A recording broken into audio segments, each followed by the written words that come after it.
Y estamos grabando. Les recuerdo, hermanos queridos, que si de repente me ven mirar hacia allá, cuando estén las diapositivas funcionando, es porque yo lo estoy viendo a ustedes en la pantalla que tengo al lado izquierdo. Entonces quisiera que tomáramos algunos principios sobre el capítulo 4 del libro Una vida con propósito. Y que tiene que ver con algunos elementos que aparecen en el libro, que me gustaría que nosotros recordáramos. Jesús dijo, yo edificaré mi iglesia, ¿verdad? Jesús está hablando de la edificación del cuerpo de Cristo y que Él va a edificar su iglesia. En Mateo 16, 18 y en Corintios dice Pablo, conforme a la gracia de Dios que me ha sido dada, yo como perito, arquitecto, puse el fundamento. Y ahí habla de fundamento, eso está en 1 Corintios 3:10. Nunca se puede construir un edificio más grande que lo que es el cimiento, lo que el cimiento puede aguantar. Lo mismo sucede con las iglesias. Una iglesia edificada sobre un cimiento inadecuado o equivocado nunca podrá alcanzar la altura que Dios pretende que alcance. Y aquí hay algo que es sumamente importante, hermano. Y algo que usted y yo debiéramos comprender en este conocimiento sobre el cual vamos para entender a Dios y comprender cómo Dios piensa, cómo Dios actúa. Para hacerle el cuento corto, ¿por qué Dios permitiría que un grupo de personas hiciera cimientos inadecuados? Y ya, ¿cuánta participación humana y de obediencia hay en las cosas de Dios? Para hacerlo más explicativo, yo quisiera que usted me acompañara a recordar sobre el pueblo de Dios en Egipto. La salida de Egipto con los milagros, con las plagas y con todo lo que ocurrió en ese entorno, no hubo una sola participación del pueblo judío, más allá de la orden que se le dio a Moisés y las herramientas espirituales y físicas que se le dieron a Moisés como la vara y más encima la autoridad que ya implícita a él, la autoridad que fue puesta a prueba muchas veces. Entonces ahí no hubo ni una participación humana. Las plagas se sucedían una tras otra que afectaban a los egipcios, pero no a los israelitas, hasta que el faraón, rey de Egipto, debe tomar la decisión de dejar ir al pueblo de Dios porque la catástrofe es grande. Conclusión, no hubo ninguna participación humana. Todo salió bajo principios divinos. Pero la segunda etapa fue completamente distinta. A excepción de los muros de Jericó, que aún ahí, y otras batallas que libró el pueblo israelita, el pueblo israelita tuvo que ir a conquistar. Y la conquista costó vidas. Y la conquista fue dura. Y ahí fue una orden que Dios le dio a Moisés, mira que a Josué, mira que te mando que te esfuerces y seas valiente. La conquista fue a base de el esfuerzo y la guianza de los israelitas, de parte de Dios, pero la conquista tenían que hacerla ellos, no se la hizo Dios. La liberación se la hizo Dios, pero la conquista la tuvieron que hacer ellos. Y en esa conquista tenían que ser sabios, porque también podían cometer errores y Dios no le iba a decir nada. Entonces, el primer error evidente que se comete en ese momento es la visita de los Gabonaitas, que más adelante pasa a ser sumamente importante en el reinado de David. Los Gabonaitas eran pueblos que estaban dentro del territorio a conquistar por Israel. Cuando se enteraron de que el pueblo israelita venía avanzando duramente y que estaba destruyendo todo a su paso, le entró el miedo y idearon una estrategia. Mandaron a unos emisarios con ropas muy envejecidas, le pasaron un pan mohoso que se ponía mohoso después de mucho tiempo, y cuando llegaron al campamento israelita le dieron a entender a los israelitas que ellos eran de muy lejos, que estaban fuera del entorno de las tierras conquistadas por Israel, pero querían hacer alianzas con ellos porque sabían que Dios estaba con ellos. Josué, sin consultarle a Dios, estableció alianza. Después Dios le dijo, ¿por qué tú no consultaste? Porque esos hombres lo habían engañado, pero ya el pacto estaba hecho. Y un pacto, según la Biblia, una vez hecho, nadie lo invalida, ni le añade, ni le quita. Por lo tanto, durante todo el tiempo del reinado, los gabaonitas fueron parte del pueblo de Israel, pagaban tributos, pero estaban ahí. Para no dejarlo ahí en la mitad, Saúl empezó a matar a los gabaonitas, y cuando reinó David vino un problema grave y David consultó a Dios y Dios dijo que era porque la digamos, esta tribu de gabaonitas estaba siendo asesinada fuera del pacto, sin respetar el pacto. Entonces David llama a los gabaonitas y le dice, ¿qué piden ustedes para resolver esto? Entonces ellos dicen, queremos que nos des 10 miembros de la familia de Saúl para colgarlos y matarlos. O sea, les cierro el cuento porque eso no es lo que estamos estudiando, pero era para que no se quedara con eso. O sea, hay momentos en las decisiones que podemos tomar decisiones erradas, porque aún así, cuando Dios nos manda a hacer algo, tenemos que consultarle a Dios a medida se van desarrollando las etapas. Pero hay una parte que es de Dios, que la hace totalmente Dios, que no interviene, como la salida de Egipto. Pero la conquista es una orden que se le da al pueblo de combatir y ganar batallas. Y ahí hay mucho hilo que cortar, o hay muchas cosas que pensar con respecto a eso, porque ahí tiene usted los momentos en que a Moisés se le levantan los brazos para que gane la batalla, cuando el sol se detiene, y, no, y la batalla, o sea, hay muchas cosas que hacía Dios pro, pero la batalla la libraba los israelitas. Dios podía haberlo librado todo, haber exterminado a todos sus pueblos, claro que lo podía hacer, pero no lo hizo así. Entonces, ¿por qué le estoy diciendo esto? Porque cuando decimos que el fundamento de una iglesia no está bueno y la iglesia no crece, y decimos, bueno, ¿por qué no debería estar bueno si es Dios el que está poniéndolo? O sea, Dios nos ordena poner fundamento, pero nosotros lo podemos poner malo, por no dejarnos guiar por Dios. Entonces, una iglesia nunca puede crecer más allá de cómo es el fundamento que tiene. Y si el fundamento no es adecuado, no va a haber crecimiento. El estado de ánimo y la misión siempre van juntos. Interesante. Si usted está desanimado, la cosa no va a andar bien. Si usted desea construir una iglesia saludable, fuerte y capaz de crecer, debe dedicar tiempo a poner un cimiento sólido. Esto se hace explicando a todos los involucrados exactamente para qué existe la iglesia y, y qué debe hacer los involucrados exactamente para que la iglesia exista y crezca. O sea, la gente tiene que saber para qué existe la iglesia y qué es lo que tiene que hacer dentro de la iglesia. Eso es parte del fundamento sólido. Porque si no, la gente hace lo que cree. Todos necesitamos una guía. Si yo llego a un puesto de trabajo porque me gané el puesto, llego allá y yo no espero que el jefe me diga, bueno, ¿cuál es mi trabajo? No sé, el que a usted se le ocurra. Yo te ayudo, yo estaría súper desconcertado porque digo, a lo mejor voy a hacer algo malo, a lo mejor voy a hacer algo que no corresponde. Alguien me tiene que decir cuál es mi declaración de cargo, qué es lo que implica el cargo que me están dando. Si su misión no está clara, su ánimo andará en el suelo, y por eso existen las iglesias que están desanimadas y miembros que se retiran de la iglesia o que se desaniman. Donde no hay visión, el pueblo se desenfrena. Esos Proverbios 28, 29, 18. También creo que donde no hay visión, la gente huye desenfrenado hacia otro lugar. Muchas iglesias están sobreviviendo a duras penas porque no tienen visión. No hay nada más que desaliente, no hay nada que desaliente más a una iglesia que no saber para qué existe.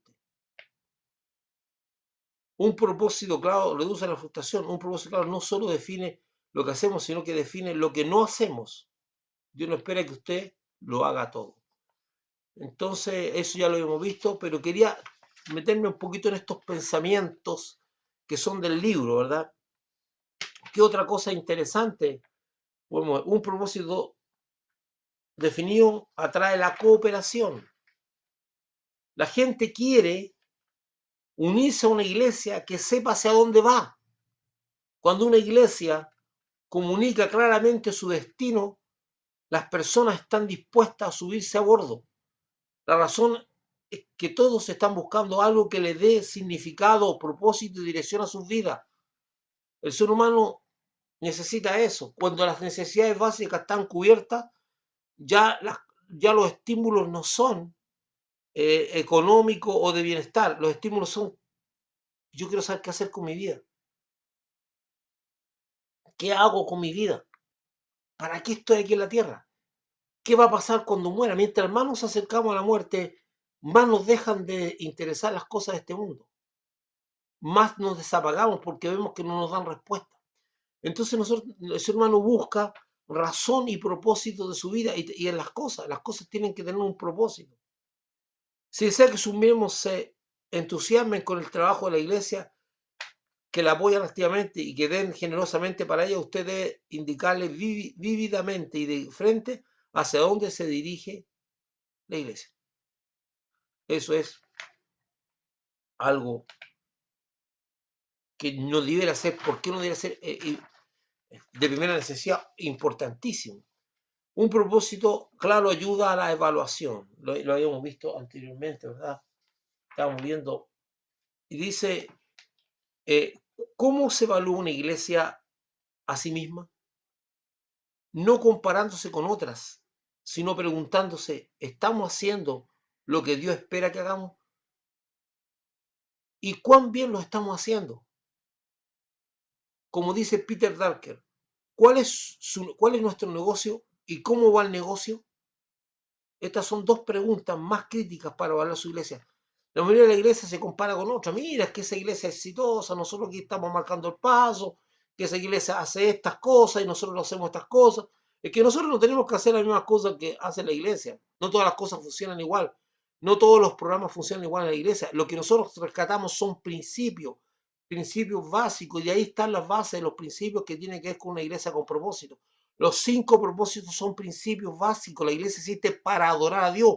Por lo tanto, vamos a buscar que eso se cumpla en nuestra iglesia. ¿Cómo adoramos mejor? ¿Cómo aprendemos a adorar? La iglesia existe para servir. ¿Cómo servimos? ¿Cómo es nuestra calidad de servicio? ¿Estamos sirviendo al prójimo, a nuestro hermano? La iglesia existe para evangelizar, para dar a conocer las buenas nuevas de Dios.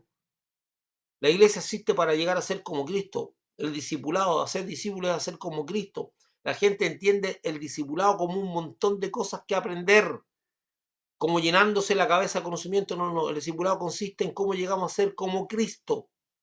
Y la iglesia existe para compartir, para hacer compañerismo.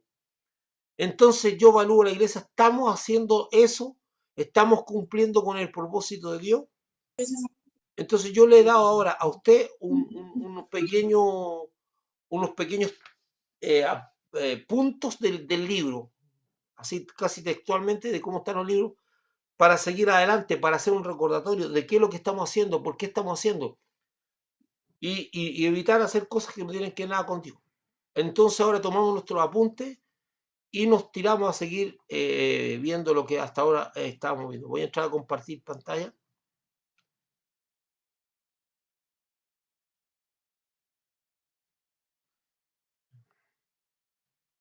Entonces la iglesia existe para celebrar la presencia de Dios. Para eso existe la iglesia. Desde que empezamos a las 8 de la noche, que yo empiezo justo a la hora, seco así. Desde las 8 hasta ahora hemos hecho una mirada de los distintos puntos del libro, hemos visto varios puntos y ahora hemos retomado lo que hay que llenar. Pero lo anterior es súper importante, hay que mantener fresco en nuestra mente el por qué existe la iglesia, qué va a hacer la iglesia y cuál es lo que debemos hacer, también a nivel de vida personal. Entonces la iglesia existe para celebrar la presencia de Dios. Pregunto, ¿Alguien me puede decir algunas maneras de celebrar la presencia de Dios? ¿Algunas maneras de adoración?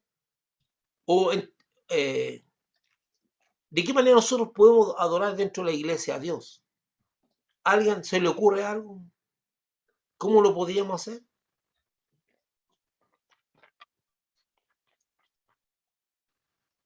Pregunto.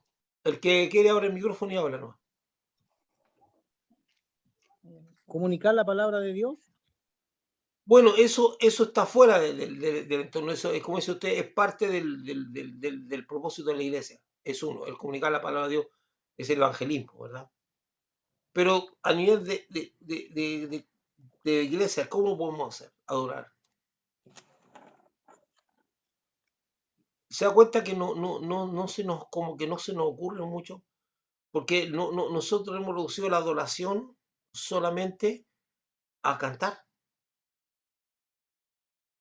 Y supuestamente nuestra vida es una vida de adoración. Por ejemplo, a lo mejor usted le podrá parecer extraño. Yo lo hacía cuando llegué recién a la iglesia. Lo hacía cuando tenía 19, 20 años. Y yo llegaba muy temprano a la iglesia y agarraba un plumero o un pañito y me ponía a limpiar las bancas, a barrer el pasillo que estaba sucio. Nadie me decía que tenía que hacerlo. Yo quería agradar a Dios. Es lo que llaman, es lo que a uno le llaman el primer amor. Este está con el primer amor, por eso hace esas tonteras, porque eso te decían a ti. En vez de incentivarte, te trataban de tonto. Es una forma de adorar a Dios. No sé, pues yo me levanto y digo, los hermanos van a llegar con frío y no voy a tenerle las cositas calientes aquí. eh, no sé, pues cosas así. Una forma de adoración es ser fiel con las finanzas, con mi diezmo y ofrenda. Es una forma de adoración también. Una forma de adoración es preocuparme de cosas que a lo mejor hay una necesidad en la iglesia, pues yo me doy cuenta, pucha, esta iglesia tiene un hoyo ahí en el techo y la cosa está, yo voy a arreglarlo. Porque la Biblia dice que todo lo que hagáis, hacerlo como para el Señor. Eso es dentro de la iglesia. Y después va la adoración hacia afuera, o cuando nosotros estamos haciendo cosas que lo hacemos no porque alguien nos obliga, sino porque queremos bendecir. Cuando ayudamos a una persona, cuando vemos a una persona afligida, y eso era muy típico de la gente antigua de la iglesia, del cual mi familia fue beneficiada, que eran personas muy metidas con el Espíritu de Dios y muy relacionadas con el Espíritu Santo. Y estas personas eran movidas por Dios. De repente, más de alguna vez, llegó un hermano de la iglesia, que no lo mandó a la iglesia, sino que llegó él con una bolsa con comida, con alimento a la iglesia, a la casa, sin que nadie lo haya mandado. Él recibió de Dios que tenía que ir a ayudarnos. Y muchas veces también nosotros lo hicimos. Una forma de adorar a Dios es darse cuenta que una hermana tiene su techo que se está hecho pebre, es una anciana, no puede valerse por su sola. Yo digo, yo me acabo de dar cuenta de ese problema. Y yo eso es adoración. Yo estoy adorando a Dios con mi vida, no solamente sirviendo. Entonces, adoración es cuando yo hago todo tipo de cosas motivadas para bendecir a Dios y ser de bendición a los hermanos. Adoración, y hay muchas formas, hermano, hay muchas formas de adorar a Dios, muchas formas. Adorar a Dios también es cuando usted toma una decisión de no pecar, aun cuando está siendo tentado, eso también es adoración. Dice, aún no hay sufrido hasta la muerte, aún no hay sufrido hasta la muerte contra el pecado, dice la Biblia.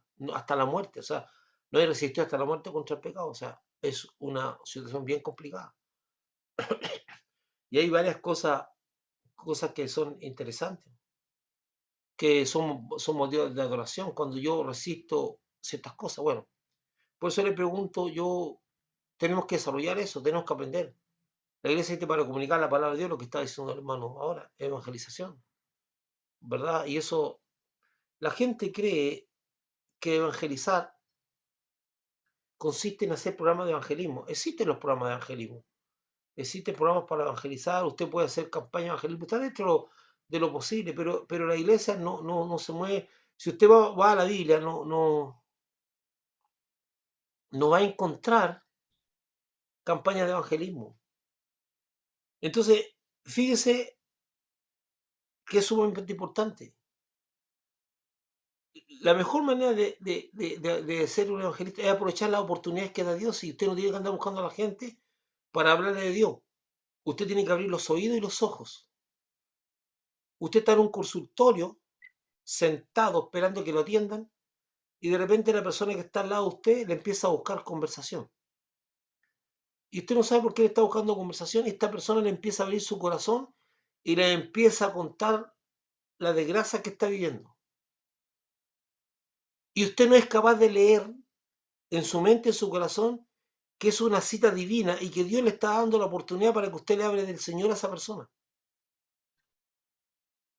Y a lo mejor usted le dice, pucha, qué pena, te ayuda a sentir y le da un palmotazo, pero Dios le abrió una tremenda puerta para que usted le hable al Señor a esa persona. Si el evangelismo, el comunicar la palabra de Dios, no se hace a mi manera ni cuando yo quiero, se hace a la manera de Dios y bajo las oportunidades que abre Dios. La Biblia dice tan claramente que cuando los israelitas fueron perseguidos en Jerusalén, fueron esparcidos hacia otras provincias romanas. Y dice que ese esparcir permitió que le dieran a conocer el evangelio a los gentiles.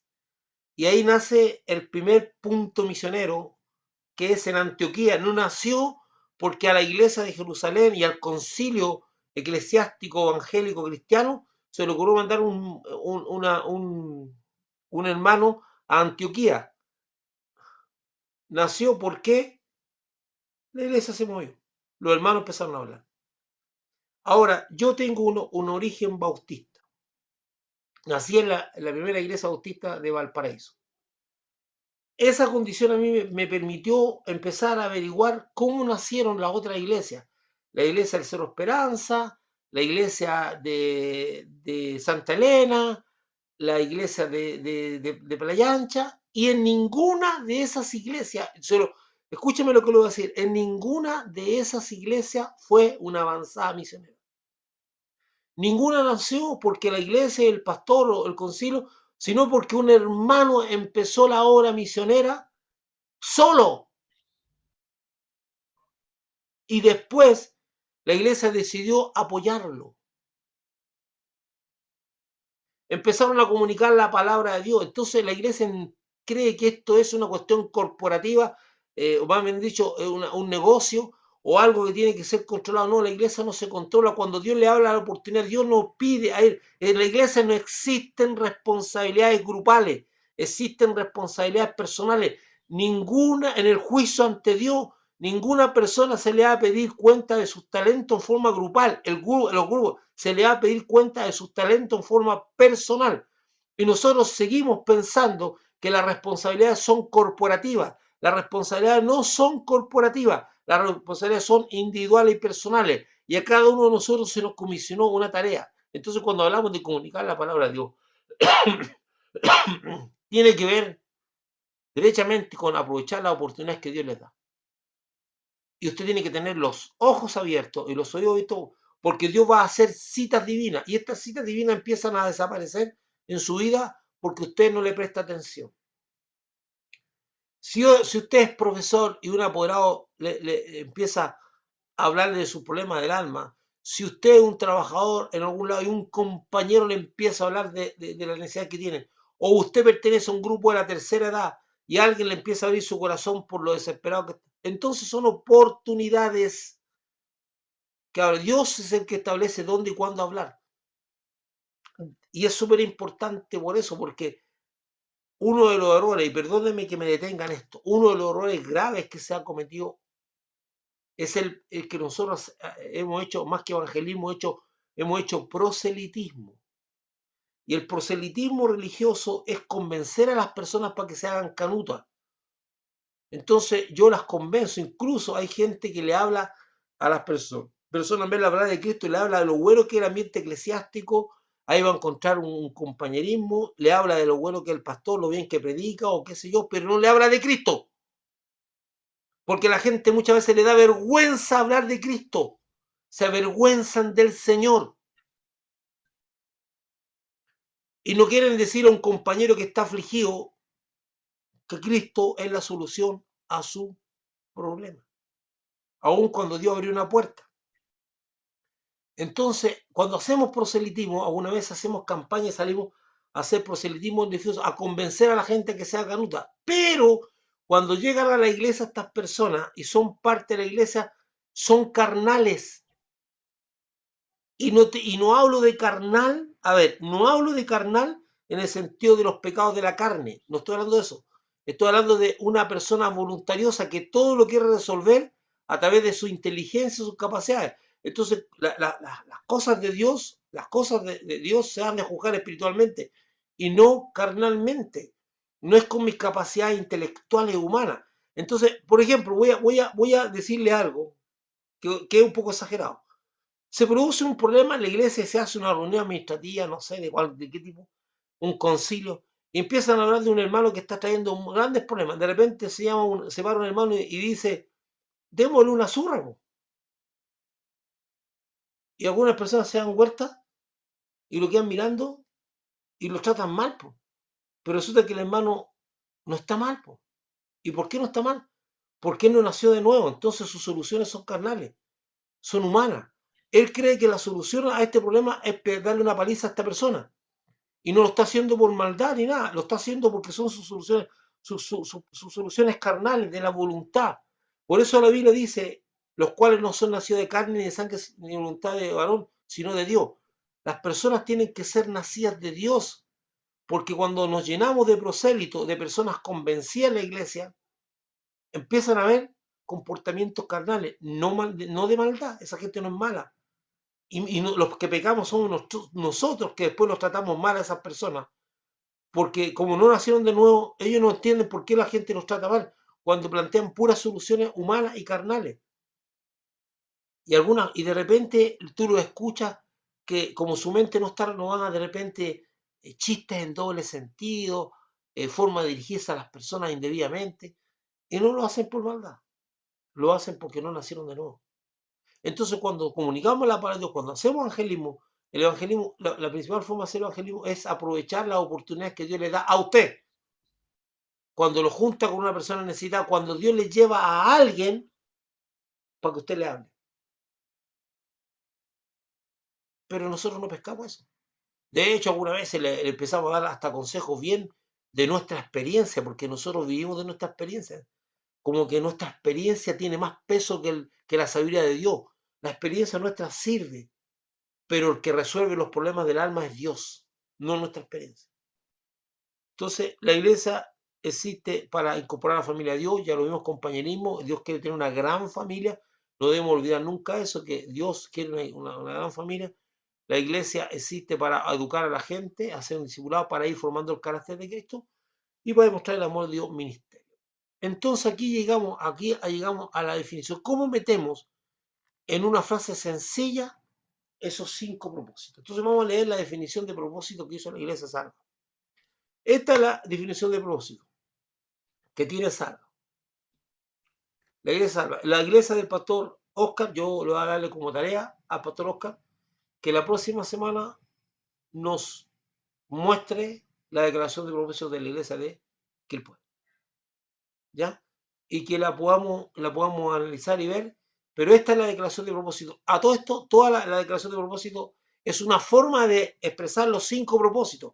Cada iglesia lo expresa mejor, o perdón, la expresa de la mejor manera que puede. Aquí, los 5 propósitos están aquí, dice, traer a las personas a Jesús y hacerlos miembros, eso es incorporarlo, eso es membresía, eso es compañerismo.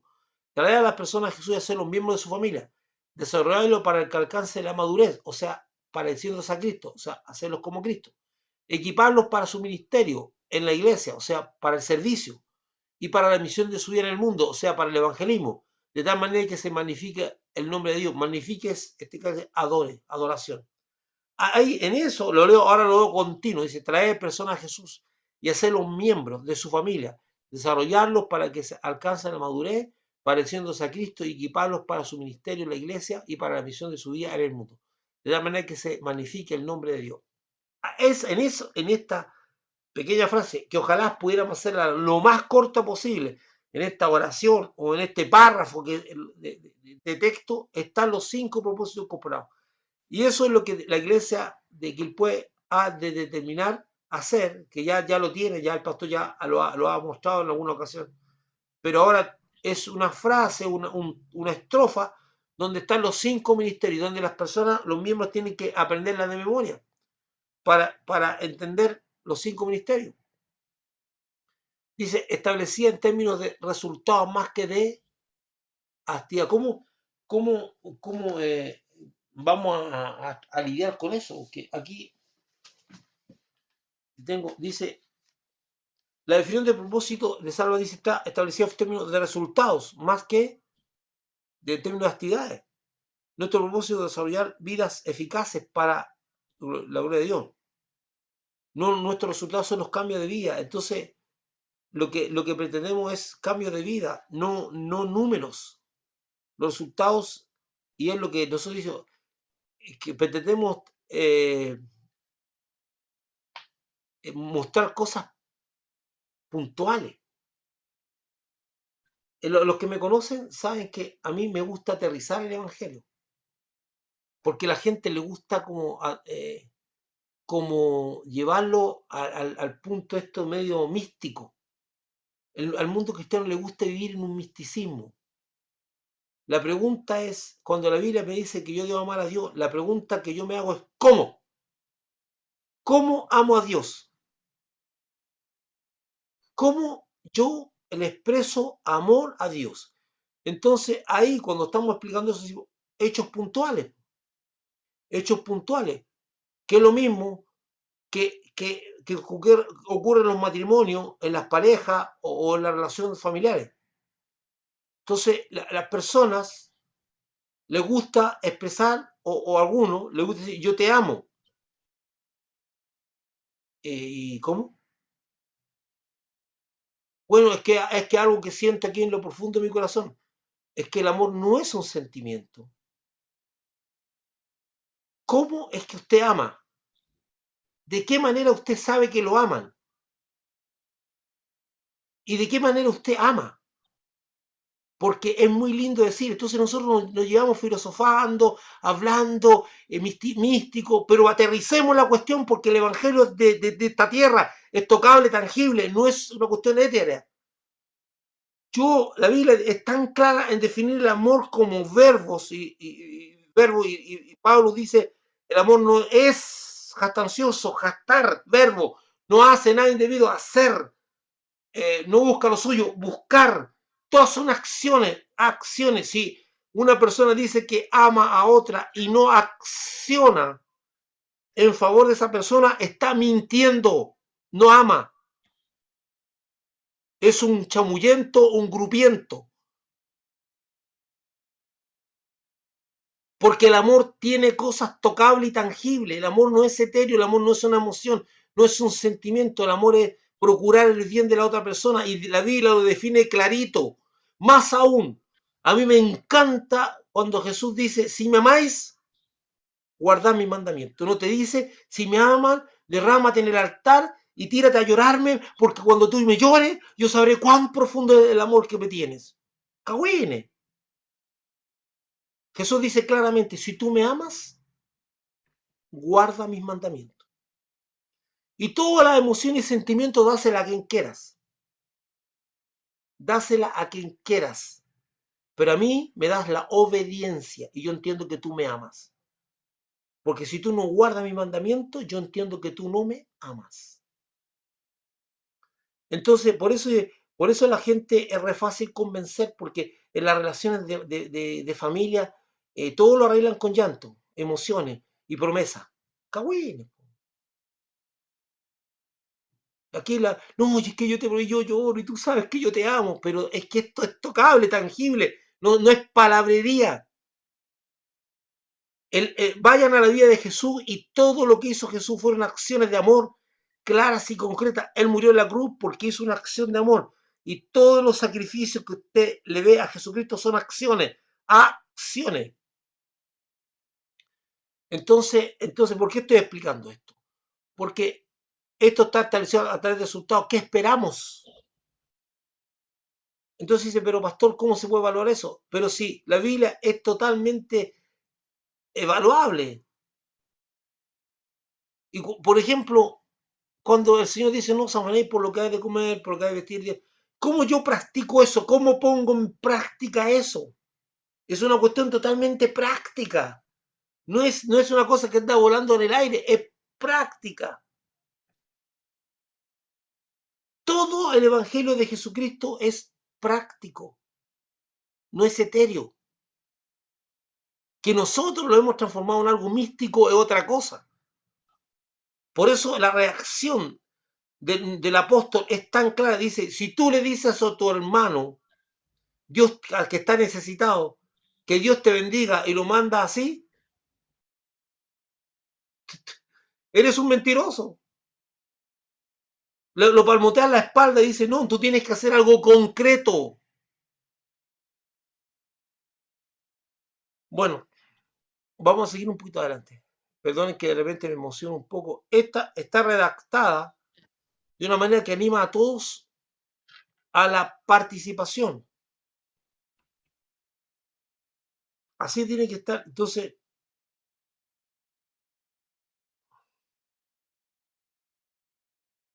bien, los propósitos están acomodados en un proceso de secuencia. Y es así. Esto va secuenciándose. Dice, traiga a la gente, ahí usted edifíquela, entrénela sin bielas. Traerlas, edificarlas, o sea, que crezcan, entrenarlas, capacitarlas para que hagan su trabajo, su ministerio, y después enviarlas. No es que viene ahí y ya, no, esto es un proceso, me encanta a mí, es un proceso. Lemas, vamos a ver, 5 maneras para comunicar la visión y los propósitos.